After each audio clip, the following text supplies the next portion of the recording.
Այս վթարից 2 ամիս անց Հրազդանում կրքերը չեն հանդարտվում։ Նկարահանող Սարգերի ֆիքսած կադրերը մինչև հիմա բոլորի աչքի առջև են։ Ծնողները երեխաների հետ քայլում են հետիոտնի համար նախատեսված հատվածում, հարբած վարորդը վրաերթի է ենթարկում 7 տարեկան Արմենին։ Երեխան տեղում մահանում է։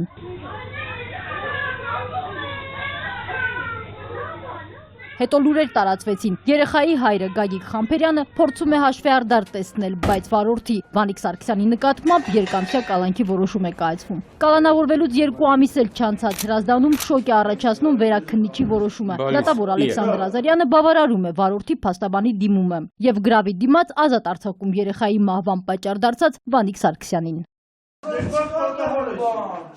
Այնինչ տեղի ունեցավ դրանից հետո սեպտեմբերի 5-ին անվանեցին վենդետա։ Մահացած երեխայի հայրը դանակահարում է ազատության մեջ գտնվող վարորդին։ Հիմա նա հիվանդանոցում է, վնասվել է այտը, պարանոցը, կրծքավանդակը։ Երեխայի ծնողը ձերբակալված է։ Քննչականում հարուցված քրեական գործով Գագիկ Խամփերյանի արարքը որակվել է սպանության փորձ։ Նրան տրամադրվել է հանրային պաշտպան։ Վարորդին գրավի դիմաց ազատ արձակելու վերաքննիչի որոշումը բողոքարկվում է Վճռաբեկ դատարանում։ Շակե Ղազարյան, ժամը լրատվական։